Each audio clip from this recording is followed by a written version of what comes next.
Seigneur, c'est une grâce d'être devant toi encore ce matin, parce que c'est toi qui nous invites à venir, Seigneur, pour pouvoir t'apporter nos louanges de reconnaissance, notre louange d'adoration, notre louange, Seigneur, digne de ton nom, Seigneur, parce que tu es notre Père, en Jésus-Christ, par qui nous avons reçu le salut par grâce. Nous voulons nous souvenir de ces choses, Seigneur, parce que nous savons que ce que le monde ne peut nous apporter, toi, tu nous l'apportes. Tu nous l'as donné, Seigneur. Tu es venu pour souffrir sur la terre et tu es venu pour donner ta vie. Nous savons que la vie est dans le sang de Jésus qui a coulé à la croix, Seigneur. Tu t'es manifesté, Seigneur. Tu n'as pas reculé. Tu as subi l'ignominie.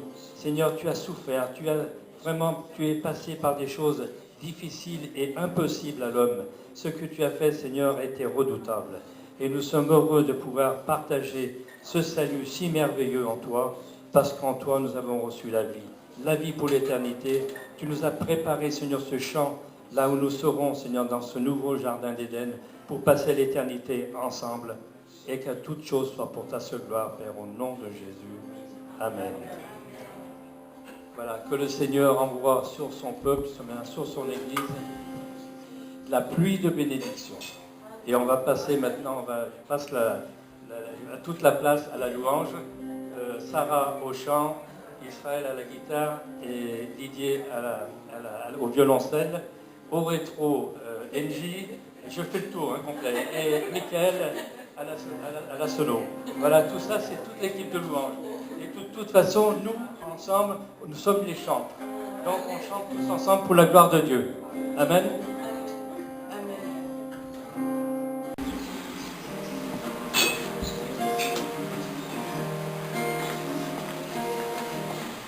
Que ceux qui sont baptisés par immersion peuvent se lever maintenant pour prendre la Sainte Seine. Uniquement ceux qui sont baptisés par immersion. Vous pouvez vous lever à votre place. Pendant ce temps-là, je vais vous faire une lecture.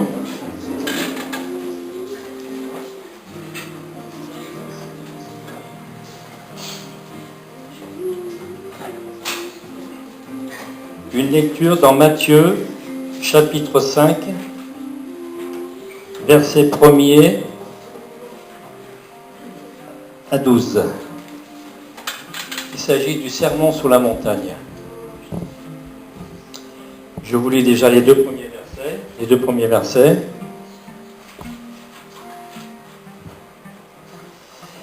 Voyant la foule, Jésus monta sur la montagne, et après qu'il se fut assis, ses disciples s'approchèrent de lui, puis, ayant ouvert la bouche, il les enseigna et dit.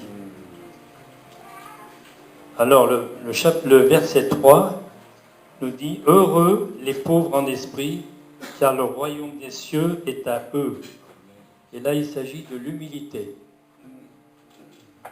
Verset 4 « Heureux les affligés, car ils seront consolés. » Il s'agit de l'affliction. Verset 5 « Heureux les débonnaires, car ils hériteront la terre. » C'est la douceur. Verset 6 « Heureux ceux qui ont faim et soif de la justice, car ils seront rassasiés. » C'est la faim spirituelle. Heureux les miséricordieux, car ils obtiendront miséricorde. C'est la miséricorde. Verset 8 « Ceux qui ont le corps pur, heureux ceux qui ont le corps pur, car ils verront Dieu. » Et c'est la pureté intérieure. Et puis, le verset 9, « Heureux ceux qui procurent la paix, car ils sont appelés fils de Dieu. » Et c'est la souffrance et le sacrifice de Dieu. Enfin, le Christ énumère les 8 étapes progressives qui permettent aux hommes d'atteindre les hauteurs de la vie spirituelle. Vous savez, le temple est représenté par des marches et qui montent comme ça jusqu'à la dernière marche et qui, finalement, apportent tout ce que le Seigneur nous dit dans ce passage.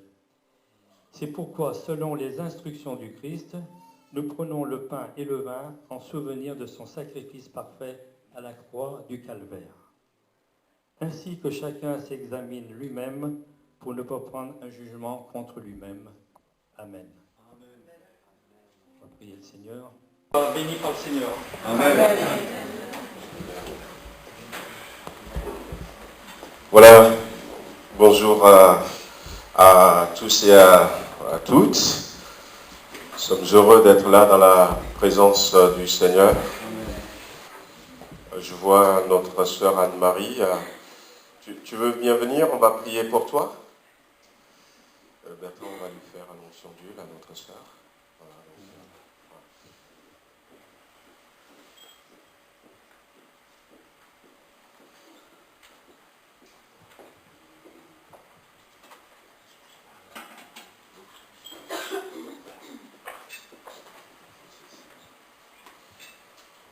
Alors, on va prier pour notre sœur, qui a subi des opérations assez lourdes. Ces derniers temps, c'est comme si la douleur revient. Mais nous avons un Dieu qui guérit, qui chasse la douleur. Voilà, on ferme les yeux, on prie tous ensemble pour notre sœur. Seigneur, nous voulons confesser la victoire de la croix sur notre sœur ce matin. Amen. Tu es le Dieu qui nous guérit de toutes sortes de maladies. La Bible déclare que c'est par tes mains que nous sommes guéris. Nous sommes guéris intérieurement comme physiquement. Nous prions pour notre sœur ce matin, croyant que ta main de puissance est posée sur elle ce matin, afin que toutes les douleurs qu'elle ressent disparaissent dans le nom de Jésus-Christ. Seigneur, nous menaçons tout ce qui n'est pas de toi. Et ce matin, nous déclarons notre sœur restaurée, guérie, rétablie, en sortant de ce lieu parce que tu es un Dieu de miracles. Et nous croyons, Seigneur, que tu fais des choses extraordinaires. Et tu fais même des choses qui nous dépassent parfois, parce que tu es le Dieu de au-delà. Louange à toi pour la restauration de notre sœur. Louange à toi pour la guérison de notre sœur. Louange à toi pour le rétablissement de notre sœur. Louange à toi, Seigneur, parce que nous croyons, tout est possible à celui qui croit. Sois glorifié et sois célébré. Dans le nom de Jésus-Christ. Amen.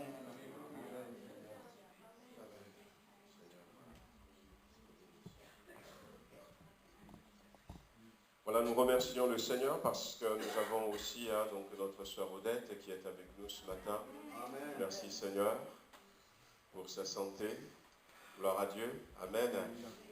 Mais avant peut-être bien d'aller plus loin, on va fermer les yeux, on va prier encore puisque nous avions prié dans la semaine et surtout vendredi à la prière, on avait prié pour une jeune qui s'appelle Sarah qui a eu une maladie assez compliquée, assez bizarre. Donc c'est la fille de Luc Gonzalez. Et j'ai appris ce matin tout à l'heure que Luc lui-même a fait un infarctus dans la journée d'hier. Est-ce que c'est le souci de l'état de santé de sa fille?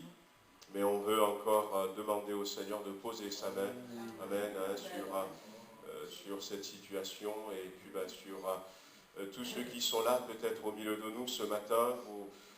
Vous ne vous sentez pas bien, vous êtes malade. Nous avons un Dieu qui guérit. Amen. Nous avons un Dieu qui guérit et puissions-nous avoir la foi ce matin pour prendre la guérison qui est la nôtre. Il y a de plus en plus des voix qui s'élèvent dans le monde séculier pour dire que les médicaments ne font pas toujours du bien et que le corps, ça c'est les scientifiques qui le disent, a été programmé pour se guérir tout seul. Voyez-vous? Donc si nous avons la foi, eh bien ce que Dieu nous promet, nous pourrons le vivre. Sans pour autant mettre de côté pour l'instant tout ce qui est médicaments, tout ce qui est médecine, mais que le Seigneur nous donne plus en plus de foi pour recevoir les guérisons dont nous avons besoin. Donc si vous êtes là ce matin, placez votre foi en Dieu. On va élever la voix tous ensemble et on va prier pour ces bien-aimés et que le Saint-Esprit de Dieu vous visite et que vous receviez votre guérison. Amen. Voulons, Seigneur notre Dieu, te remercier encore pour ta présence au milieu de nous ce matin. Nous remettons encore Sarah entre tes mains, son père Luc entre tes mains. Nous demandons, Seigneur, ta grâce et l'intervention de la puissance de ton Esprit Saint sur cette famille.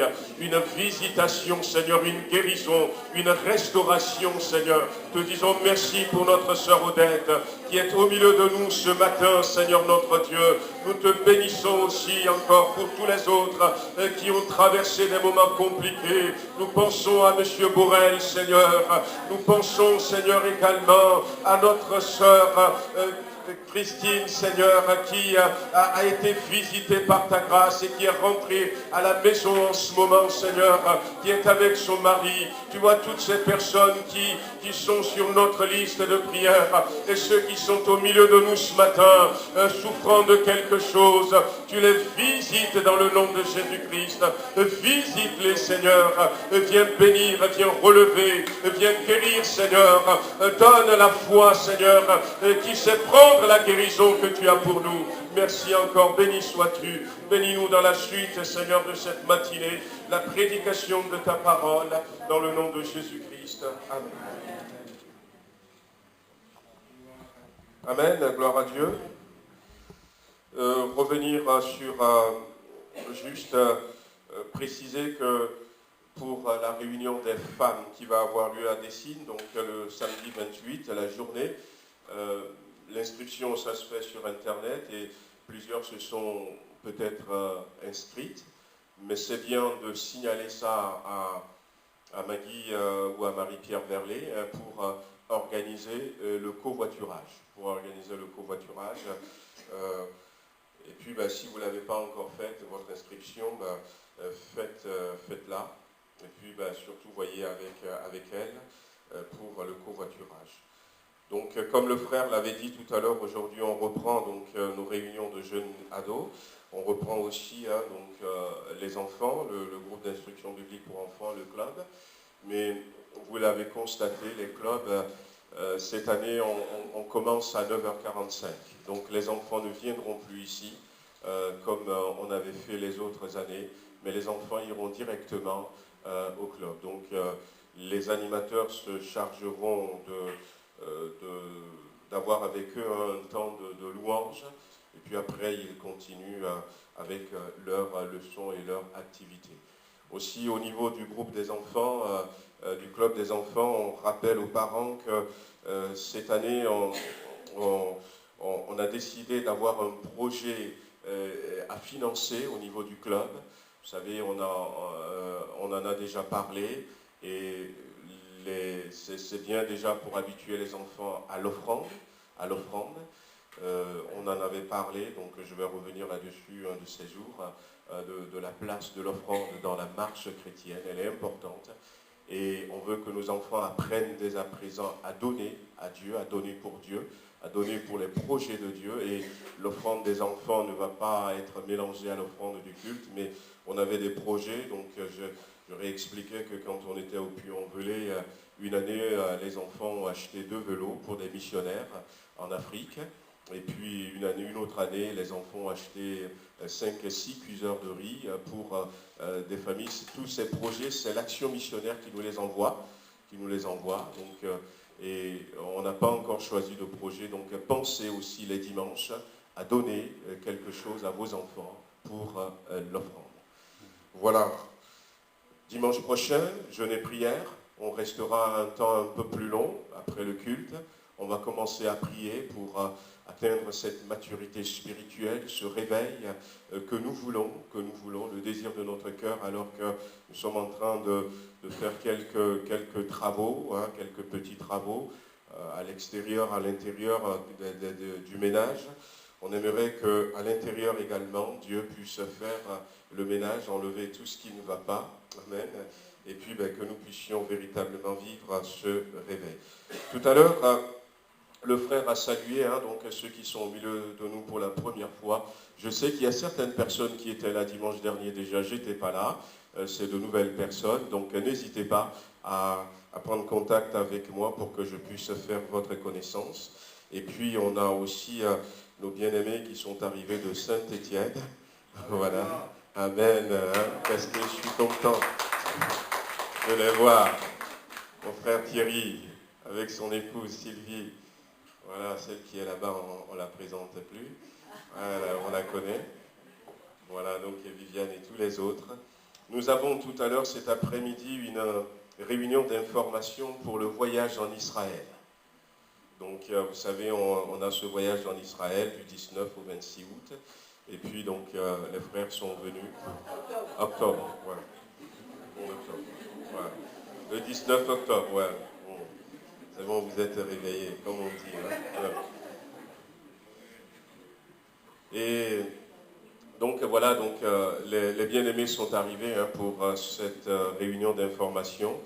Je pense que du temps de midi, il y a d'autres qui vont se joindre encore à nous pour que tout le monde soit là, ceux de Tarare et puis peut-être ceux de Chalon aussi. On a un couple de Chalon qui vient avec nous, donc qui vont venir et puis on va parler de ce voyage. En tout cas, nous sommes contents de vous avoir. Voilà, que le Seigneur vous bénisse alors que vous êtes avec nous. Voilà, on va ouvrir à la parole de Dieu. Alors, on est depuis le début, hein, donc depuis la rentrée, on est sur le thème du combat spirituel. J'en ai parlé quelques dimanches et puis j'en parle plus en semaine lors des études bibliques, le combat spirituel. Et dans le cadre de ces prédications, nous avons commencé à aborder les stratégies de Jésus-Christ, les stratégies que Christ va utiliser pour remporter la victoire dans les combats spirituels. Et les stratégies de Jésus-Christ sont différentes de ce qu'on peut penser tout de suite, puisque quand on parle de stratégie en cas de guerre, sur le plan de notre monde, on va penser à autre chose que ce que la Bible nous dit des stratégies de Jésus-Christ. On a commencé à les voir et une des premières stratégies que Jésus va utiliser, c'était la connaissance.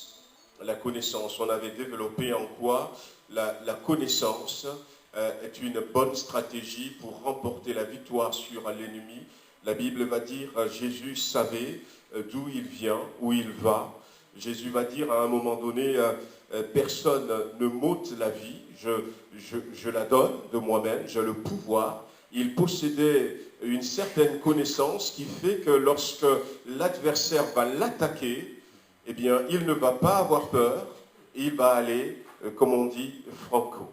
Il va aller, ce sont des connaissances qui vont l'encourager, qui vont la déterminer à aller jusqu'au bout.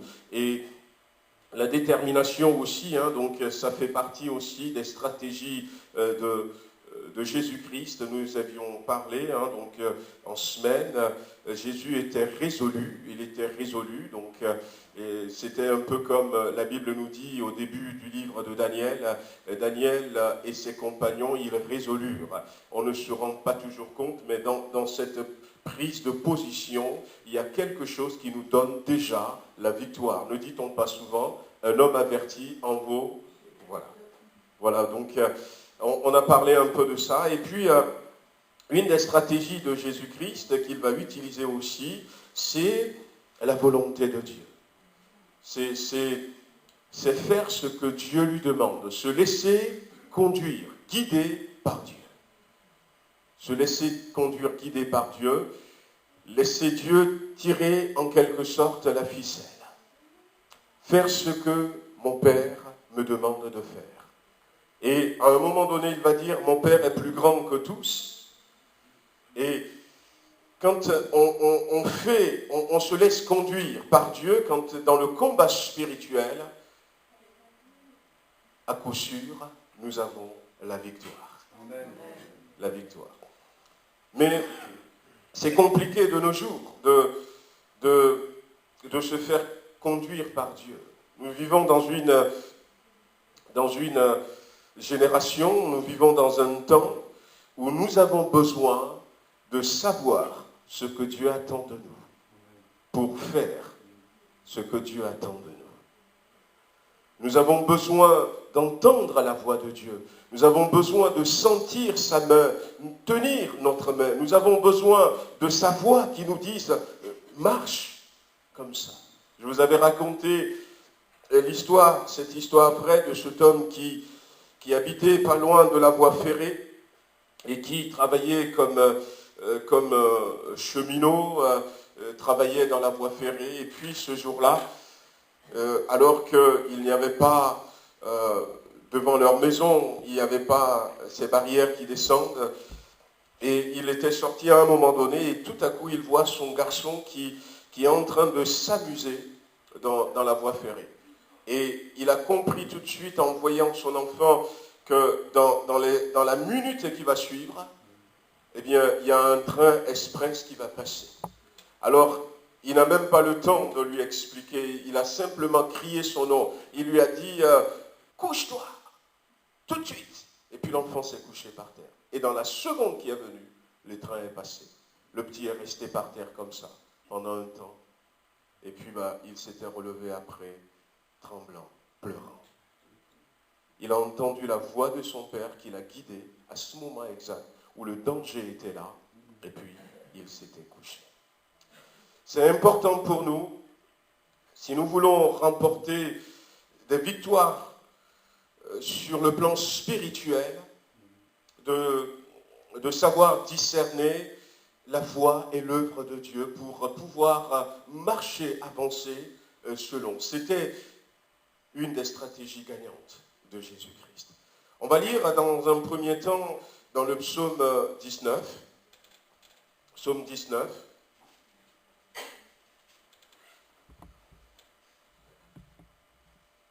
On va commencer à partir du verset 2.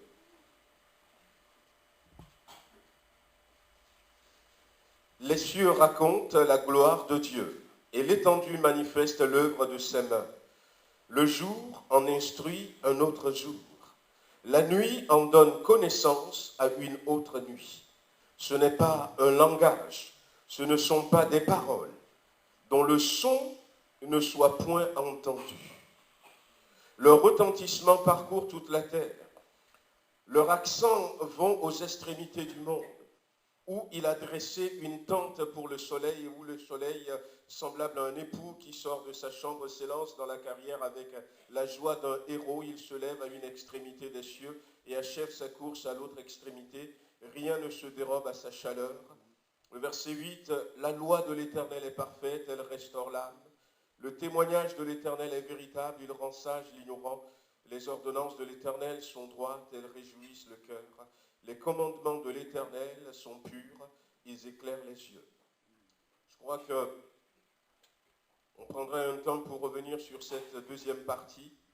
Mais voyez-vous, dans cette première partie de la lecture, la Bible dit que les cieux racontent la gloire de Dieu. Et le jour en instruit un autre jour. La nuit en donne connaissance à une autre nuit. Ce n'est pas un langage, ce ne sont pas des paroles. On n'entend pas de son, mais quelque part, il y a une proclamation de Dieu. Et c'est pour ça que, quelle que soit la culture, aussi loin que nous pouvons remonter dans le temps, nous voyons qu'à un moment donné, les hommes, tout à coup, vont découvrir qu'il existe un Dieu. Que ce soit les Africains, les Indiens, les Mayas, ils vont découvrir qu'il existe un Dieu.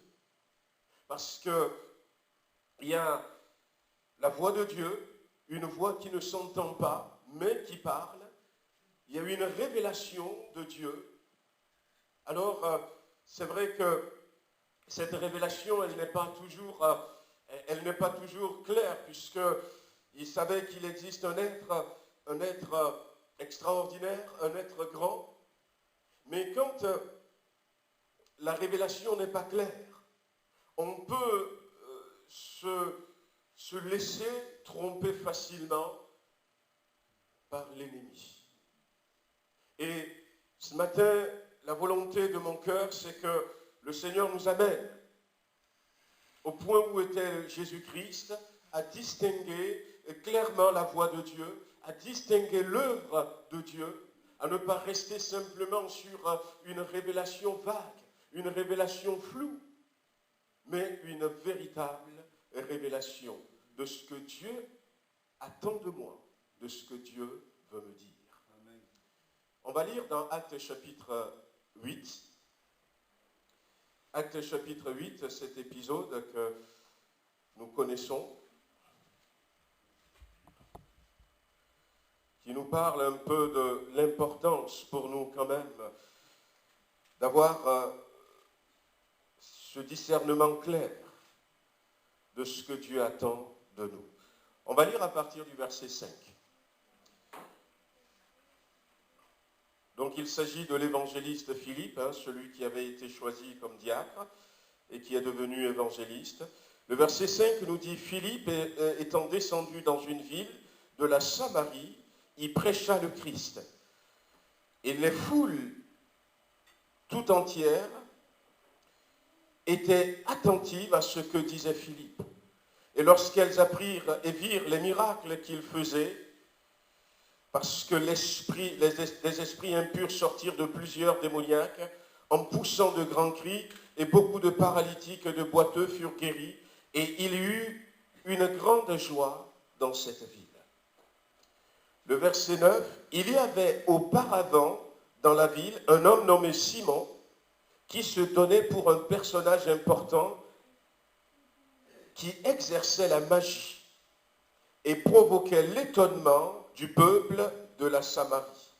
Tous, notez bien, tous, depuis le plus petit jusqu'au plus grand, l'écoutaient attentivement et disaient, celui-ci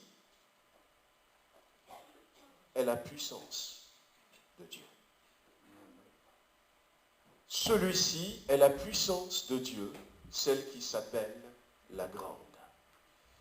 Donc, la Bible nous dit que les gens écoutaient attentivement cet homme.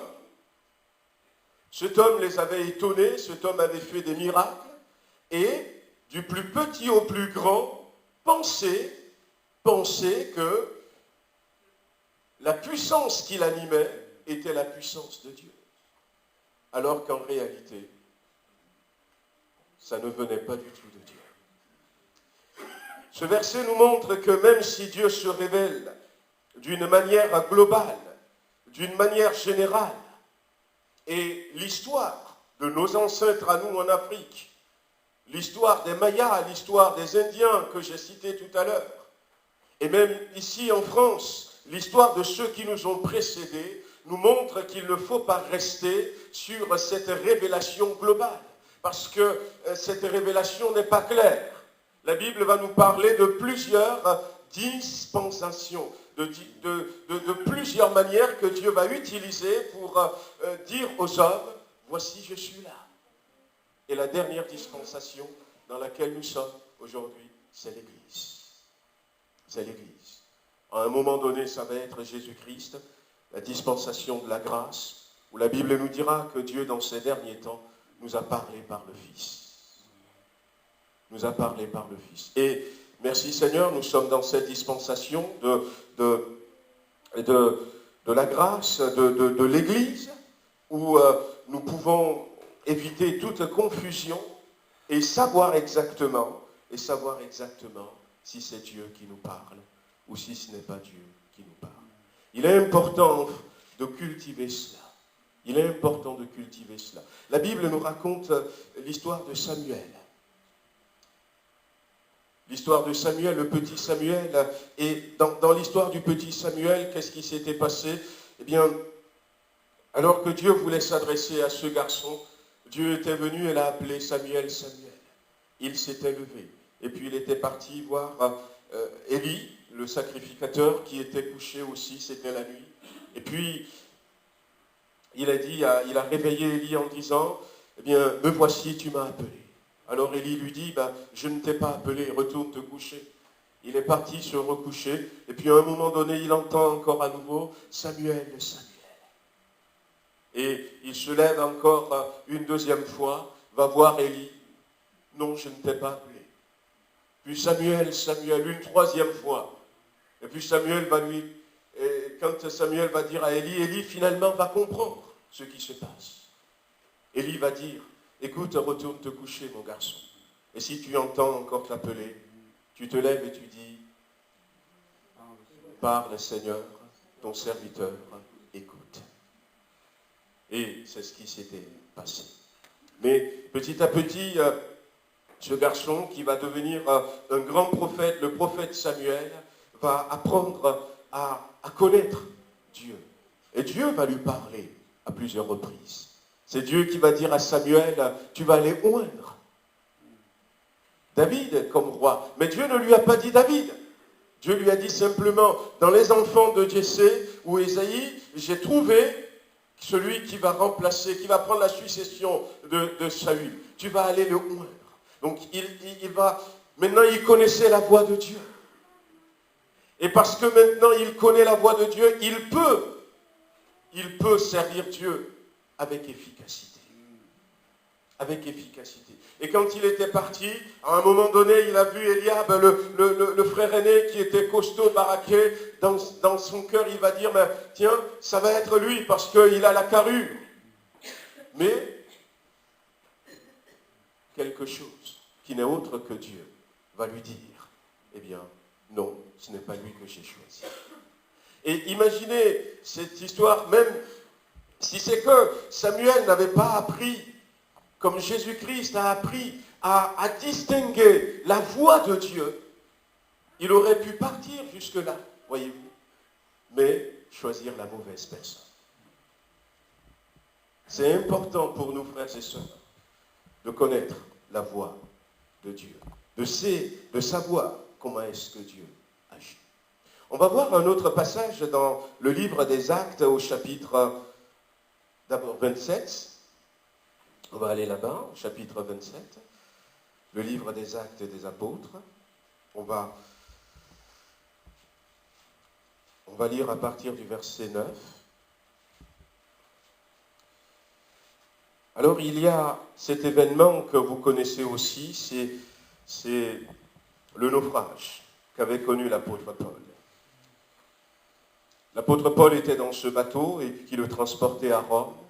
Ils se sont arrêtés à un moment donné, nous dit la Bible. Et puis, après qu'ils se sont arrêtés, un temps assez long, verset 9, ils ont repris la route. Et puis, à un moment donné, donc, la Bible dit donc, que les choses semblaient se passer bien, tout cela.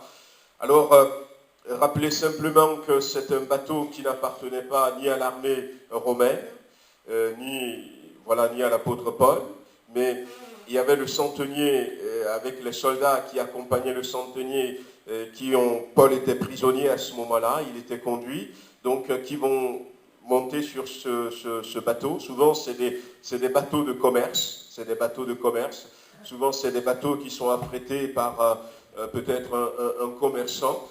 Et quand on lit toute l'histoire, on voit quand même qu'il y avait donc des produits, des récoltes qui sont entassés sur ce bateau. Donc forcément que c'est un commerçant. Mais la partie qui nous intéresse, je vais lire à partir du verset 9. Un temps assez long s'était écoulé et la navigation devenait dangereuse. Et car l'époque même du jeûne était déjà passée. C'est pourquoi Paul avertit les autres en disant « Ô homme, je vois que la navigation ne se fera pas sans péril et sans beaucoup de dommages, non seulement pour la cargaison et pour le navire, mais encore pour nos personnes. » Le centenier écouta le pilote et le patron du navire plutôt que les paroles de Paul. Et comme le port n'était pas bon pour hiverner, la plupart furent d'avis de le quitter pour tâcher d'atteindre Phénix, port de Crète qui regardait le sud-ouest et le nord-ouest afin d'y passer l'hiver. Alors, ce passage de la Bible nous dit que Paul va avertir les autres. Et Paul leur dit, je vois que la navigation ne se fera pas sans péril. Et le souhait de Paul, c'était qu'il reste dans ce petit port. Mais il y a le centenier, il y a le pilote, et puis il y a aussi l'armateur du navire, le patron du navire. qui n'étaient pas du même avis que Paul.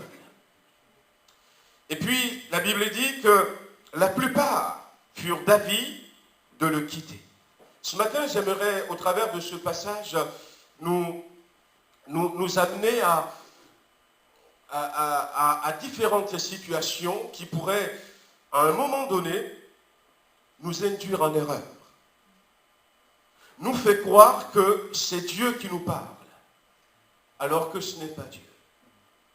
Dans ce passage, on pourrait dire qu'il y a le capitaine du bateau qui connaît la mer, qui a traversé, qui a vogué pendant plusieurs années peut-être. Il y a le capitaine donc du bateau, et il fait partie de ceux qui n'étaient pas d'accord avec Paul. On pourrait dire la vie de l'expert, la vie de l'expert, la vie du technicien. Et combien de fois nous prenons la vie d'un expert, d'un spécialiste, comme la voix de Dieu, comme ce que Dieu veut pour nous. C'est vrai, ils sont calés dans leur domaine. On voit que finalement, n'ayant pas écouté Paul, ils sont partis et il y a eu naufrage. Dans cette affaire, c'était Paul qui avait raison. Ce n'était pas l'expert. Ce n'est pas le spécialiste. Et nous-mêmes, nous sommes formés d'une certaine manière. On a des formations. Et puis, on peut être expert dans un domaine. Mais faisons attention de ne pas prendre l'avis du spécialiste, de l'expert, pour l'avis de Dieu. Et puis, on voit aussi que, je crois que le patron du bateau, l'armateur du navire, lui, ce qui devait peut-être le pousser à dire « je ne suis pas d'accord avec Paul », c'est peut-être les intérêts financiers, les considérations financières. Et entre parenthèses encore, combien de fois nous agissons, nous prenons des décisions parce que l'argent nous l'impose, parce que l'argent nous le demande. Parce que financièrement, nous ne pourrons peut-être pas faire autrement.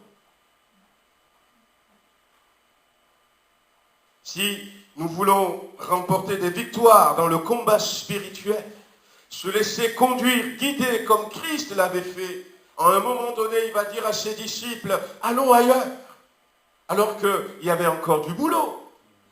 Les malades, il y en avait. Les gens, on va dire, mais ils ont aussi besoin d'entendre parler. Mais ailleurs. Et ça, c'était son père qui le guidait.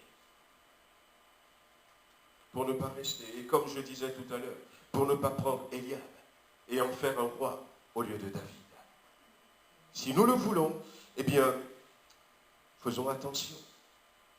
Faisons attention, frères et sœurs, à ce que nous faisons, parce que l'argent nous l'impose. Troisième chose, dans ce passage que nous avions vu, c'est aussi la plupart. La plupart. La majorité. Ce n'est pas parce que, eh bien, 90% des gens, ce n'est pas parce que, eh bien, la foule est d'accord, forcément, que ça vient de Dieu. Ça vient de Dieu. La foule, à un moment donné, cherchait Jésus pour faire de lui un roi. Ah mais oui, quelqu'un qui nous apporte la guérison, quelqu'un qui chasse les démons, quelqu'un qui multiplie le peu de pain et de poisson que nous avons. On mange à notre faim, on n'est plus malade, eh bien on est dérangé par personne. Mais quoi de mieux que de mettre celui-là, de faire de lui un roi? C'était la vie du peuple. Mais ce n'était pas la volonté de Dieu. Et Jésus-Christ a dit non. Il s'est esquivé, tout simplement. La majorité. Et la plupart étaient d'accord. Voilà. Et pourquoi est-ce que la plupart étaient d'accord? Parce qu'il y a aussi ce qui peut nous tromper, des fois, si on n'entend pas la voix du spécialiste, si on n'entend pas la voix de l'argent, si on n'entend pas la voix du plus grand nombre, on peut simplement entendre la voix du bon sens. Le bon sens. Quand j'étais au collège, notre professeur d'anglais, il a tellement insisté sur ça, le common sense, que ce mot nous est resté. Des fois, quand on se retrouve avec des anciens camarades de classe, on dit des fois, utilise ton common sense. Ah, il nous a tellement vacciné avec ça. Le bon sens. Et là, le bon sens dit que le porc était trop petit pour hiverner. Et des fois, on s'appuie simplement sur le bon sens. On dit, mais c'est ce qui est normal de faire. Et puis, on agit. Mais on voit quand même que, eh bien, ce qui s'est passé là, le bon sens aussi a échoué. Ce qui était vrai à ce moment-là, c'était ce que l'apôtre Paul a dit. L'apôtre Paul a dit, je vois, je perçois que la navigation ne se fera pas sans péril.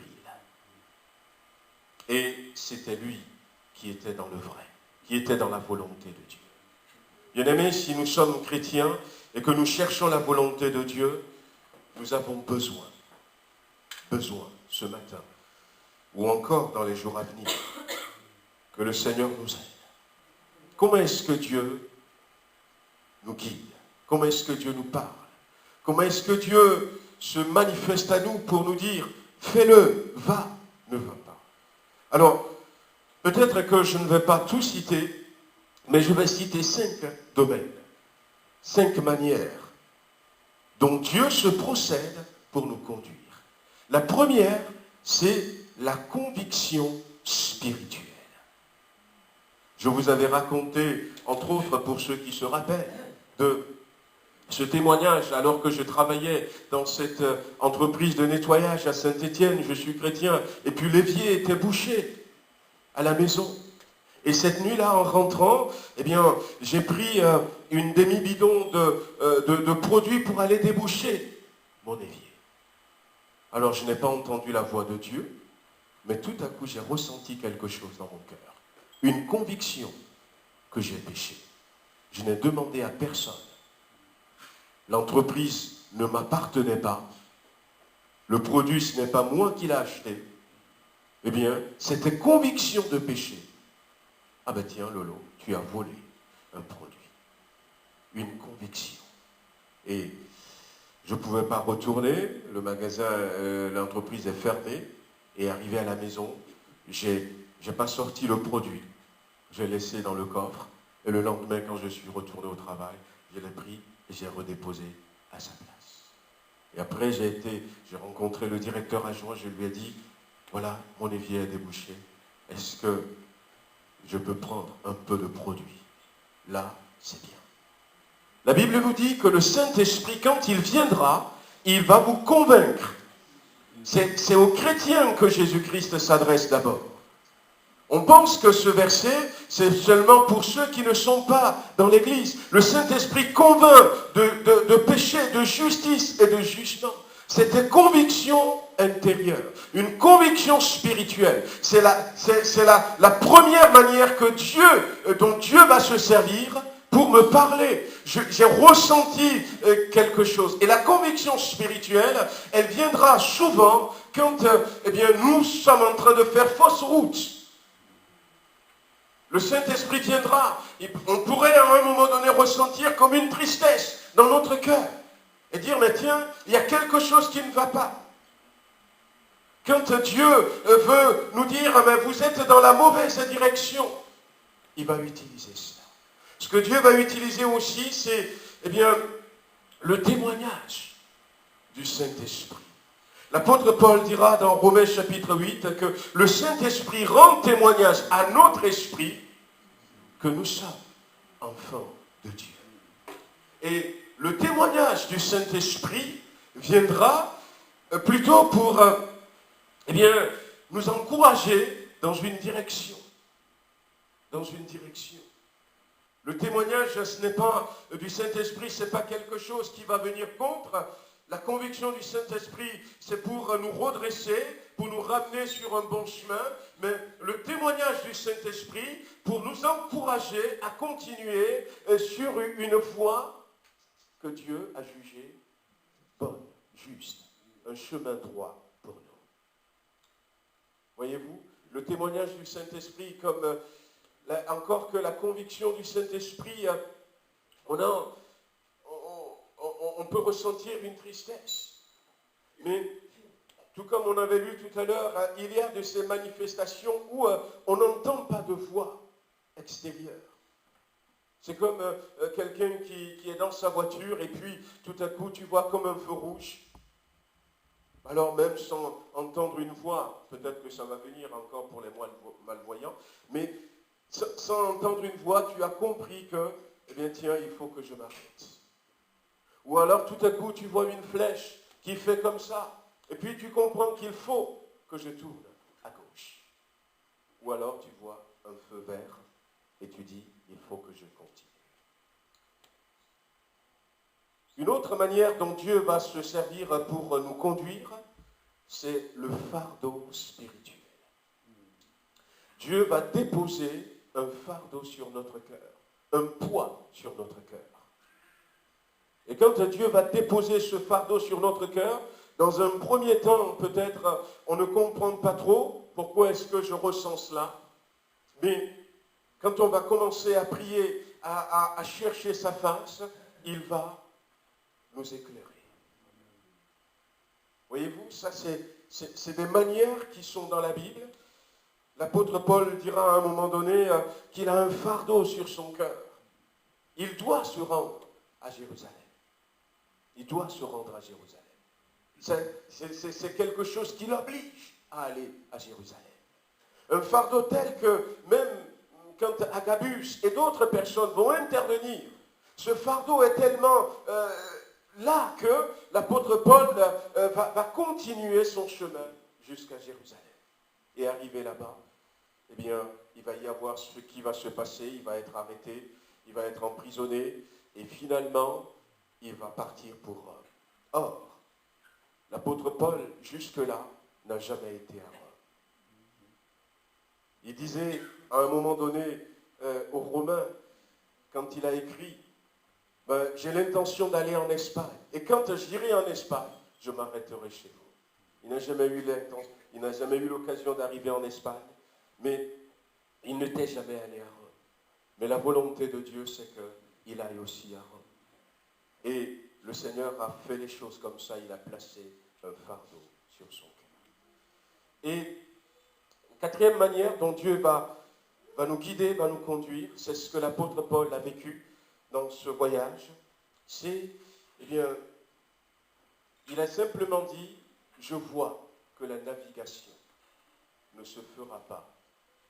Alors, on pourrait appeler ça la perception. Ce n'est pas des mots, ce n'est pas une vision, c'est une pensée spirituelle. Dieu nous donne une connaissance. Une connaissance. Dieu nous guide comme ça. Dieu met sur notre cœur une pensée. Une pensée. Et on va voir que c'est ça qui va marcher. Jésus-Christ a manifesté beaucoup cela. Il a été conduit comme ça à plusieurs reprises.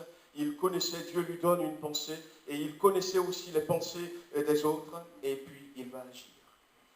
Et la dernière manière dont Dieu va se servir pour nous conduire, eh bien, c'est tout ce qui rentre dans le cadre des dons spirituels. La prophétie. Dieu va utiliser, c'est tout ce qui est des éléments extérieurs pour me dire quelque chose. Pour me dire quelque chose. On met dans ce cadre le don spirituel, le don de prophétie, où quelqu'un va recevoir une parole pour moi. Où il va y avoir une prophétie dans l'église, et puis, tiens, je prends cette prophétie pour moi. Ou alors, eh bien, quelqu'un reçoive une révélation, une vision pour moi. Alors, ce qui est important de savoir, c'est que Dieu conduit son enfant. Dieu conduit son enfant, frères et sœurs, écoutez-moi bien, parce que c'est important dans les temps où nous sommes, le plus souvent par une action intérieure. Tout ce que j'ai dit, 5 choses, mais les 4 premières manières, ça se passe en moi, avec moi, dans ma relation avec Dieu. La première fois où quelqu'un va recevoir une parole pour Jésus-Christ, et c'était Pierre, il va lui dire qu'à Dieu ne plaise. Ça n'arriverait pas.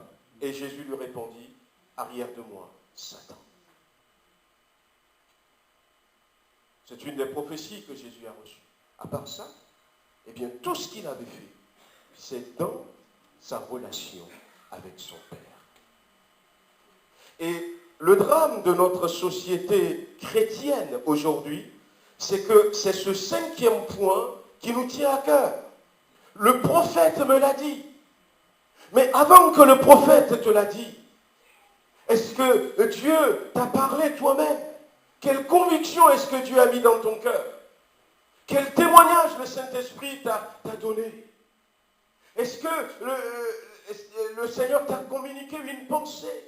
Et très souvent d'ailleurs, le point 5, ce qui nous vient de l'extérieur, doit venir confirmer quelque chose que Dieu a déjà placé dans notre cœur. Dans notre cœur. Et il y a tellement de drames. Il y a tellement de drames. À un moment donné, dans 2 Corinthiens chapitre 11, voyez-vous, 2 Corinthiens chapitre 11, on va lire ce passage où l'apôtre Paul va nous raconter un peu des choses qui se passent encore aujourd'hui. Alors, avant que Paul ne décide de parler un peu de son témoignage, alors j'ai vu un peu, mais je regarde un peu par où est-ce que je peux commencer. On va commencer par le verset 12.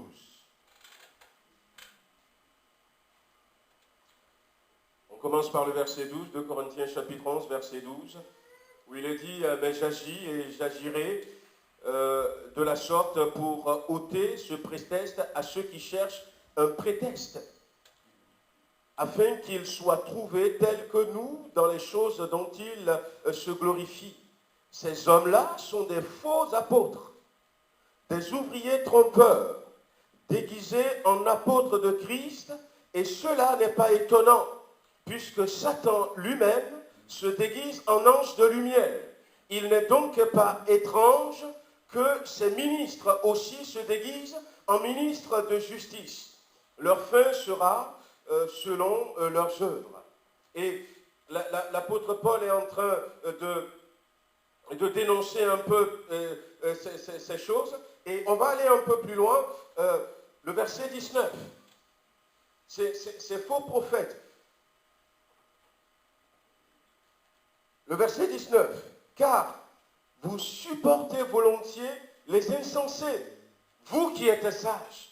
Et le verset 20. Si quelqu'un vous a servi, si quelqu'un vous dévore, si quelqu'un s'empare de vous, si quelqu'un est arrogant, si quelqu'un vous frappe au visage, vous le supportez. Et quand on lit ça, mais moi je vois un peu ce qui se passe aujourd'hui où des prophètes font manger la pelouse à des chrétiens, où des prophètes, allez sur YouTube et tapez faux prophètes, vous allez voir ce qu'ils font faire aux gens, où les gens vont embrasser des femmes pour les guérir, des choses hallucinantes. Mais parce que nous avons oublié les 4 premières manières dont Dieu se sert pour nous parler. Et nous ne voulons que recevoir quelque chose de l'extérieur.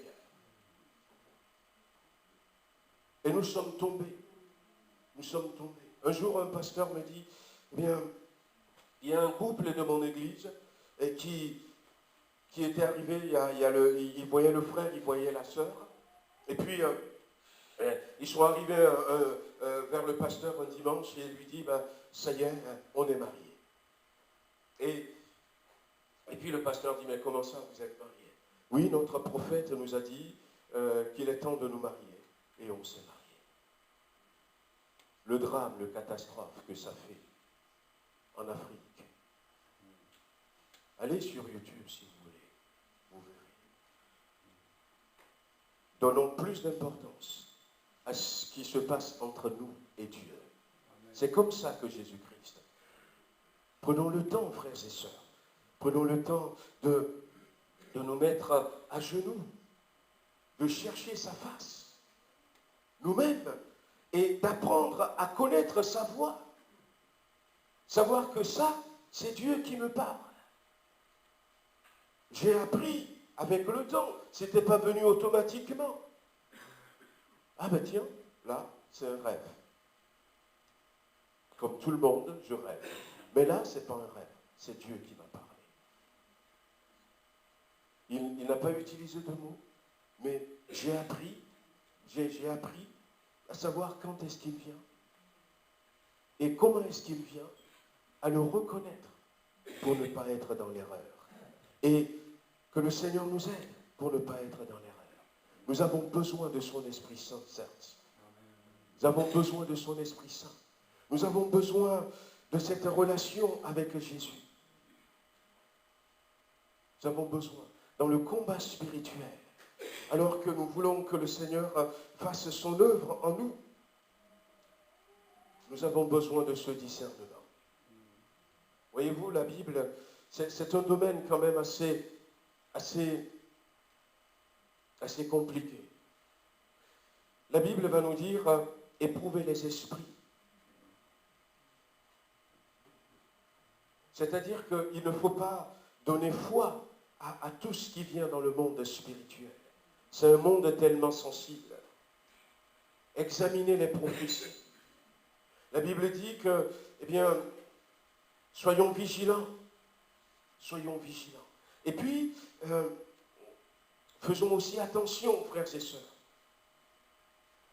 C'est un domaine tellement sensible. Ne nous influençons pas, ne laissons pas ces choses nous influencer nous-mêmes. Et n'influençons pas aussi les autres. Que ce ne soit pas, eh bien, moi qui va induire. Même nous avons quelqu'un qui un jour avait entendu une prophétie dans notre église, et pas ici, hein, dans une de nos églises en France, il y a quelque temps, et puis qui a décidé de partir, qui a sorti toutes ses affaires dehors. Ça y est, il y a une prophétie qui a été donnée. Eh bien, je vais déménager, je vais partir. Ouais. Que le Seigneur nous aide ce matin. 2 choses avant de prier pour la fin. La base de la relation avec Dieu, c'est la nouvelle naissance. C'est la nouvelle naissance, la conversion, la repentance. Presque tous les dimanches, je reviens maintenant sur ça. Que nous soyons nés de nouveau, que nous soyons véritablement convertis. Un converti, c'est celui qui a donné sa vie à Jésus-Christ. C'est quelqu'un qui a compris que sans Jésus-Christ, il n'y a pas d'espoir, mais avec Jésus-Christ, il y a le salut. Quelqu'un qui a dit, ben maintenant, il est temps que j'abandonne ma vie entre ses mains.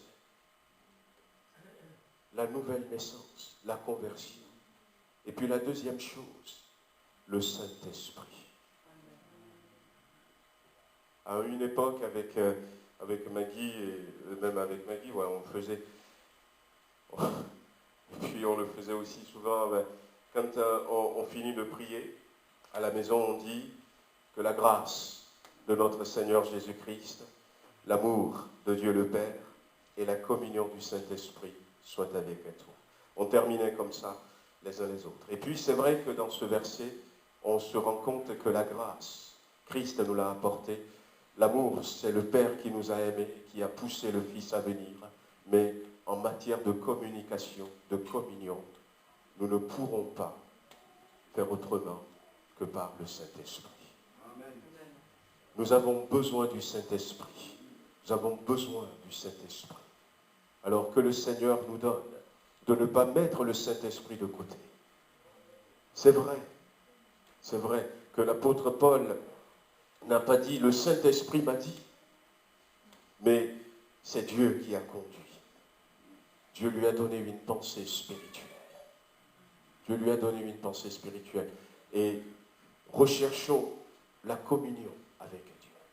Ce mot qui a été utilisé, koinonia, c'est un mot grec, koinonia, qui a été utilisé pour parler de la communion avec la communion du Saint-Esprit. Ce mot, c'est le mot qui avait donné plus tard, en anglais ce mot va donner coins, mais c'est ce mot qui va donner aussi un troc, échange. On sait que dans la communion, il doit y avoir des échanges, mais quand je vais payer quelque chose avec de l'argent, je vais payer par exemple, je ne sais pas, un portable, je donne de l'argent, je reçois le portable, c'est ce mot qui a donné cette transaction. Ça voudrait dire simplement que c'est pas facile. C'est pas facile de rentrer en communion avec Dieu. Mais si nous payons le prix, et le prix c'est quoi? C'est la lecture de sa parole. Le prix c'est passer du temps dans la méditation de cette parole, mais c'est aussi se mettre à genoux. C'est se laisser enseigner par lui. Le prix c'est, comme j'ai dit tout à l'heure, eh bien, donner son cœur à Jésus-Christ si on ne l'a pas encore fait. Et si nous payons le prix, la Bible nous dit. Et voyez-vous, les gens qui sont tout autour de nous peuvent ne pas comprendre. Mais Dieu nous guidera. Dieu nous conduira. Et nous n'allons jamais oindre Eliab à la place de David. Et nous n'allons pas partir quand il faut rester. Nous n'allons pas rester quand il faut partir. Jésus-Christ était toujours dans le timing de Dieu. Et quelle belle victoire d'être toujours dans le timing de Dieu. On remercie le Seigneur ce matin. Bien-aimé Seigneur, nous voulons te remercier encore pour ta parole.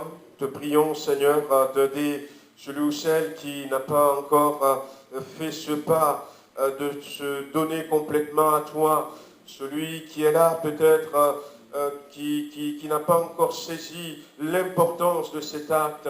Aide-le, Seigneur. Ce que nous voulons, c'est être convertis, c'est nous repentir. Ce n'est pas simplement adhérer, Seigneur. Si quelqu'un a des questions, que le Saint-Esprit l'éclaire, que le Saint-Esprit l'amène à faire la bonne démarche qui soit, afin que tous nous soyons nés de nouveau et que nous produisions du fruit de la repentance.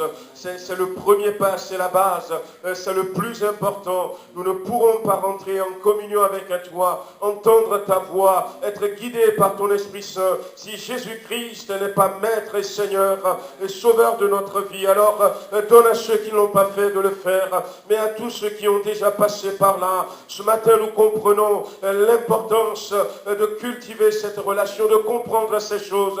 Tu ne t'adresses pas d'abord à l'autre pour moi, tu t'adresses d'abord à moi-même pour moi. Seigneur, c'est seulement après avoir épuisé les autres manières que tu vas t'adresser à l'autre, Seigneur, pour moi. Et nous ne voulons pas nous laisser, et comme la Bible dit qu'ils se donneront une foule de docteurs, Seigneur, nous savons qu'il y a des faux prophètes, qu'il y a des faux apôtres, et qu'il y a des faux enseignements. Et nous ne voulons pas nous laisser embarquer par ces choses, mais nous voulons rester dans le vrai, dans le véritable. Seigneur, nous voulons avoir du discernement. Nous voulons, Seigneur, laisser la pensée spirituelle, le témoignage de l'Esprit, la conviction du Saint-Esprit nous animer. Apprends-nous, Seigneur, à reconnaître ta voix. Apprends-nous, Seigneur, à reconnaître tes œuvres et ta main, afin que nous ne soyons pas de ceux qui vont passer à côté de ce à quoi tu nous appelles, de ces victoires.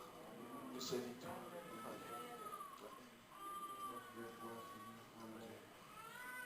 Amen. Gloire à Dieu. Alors, notre sœur Odette, on va lui laisser la place la prochaine fois, du dimanche prochain, pour qu'elle nous donne quelques mots de témoignage. Elle est chaude, bouillante. Amen. Voilà, le Seigneur a fait de belles choses. Donc, Ne ratez pas le culte du dimanche prochain.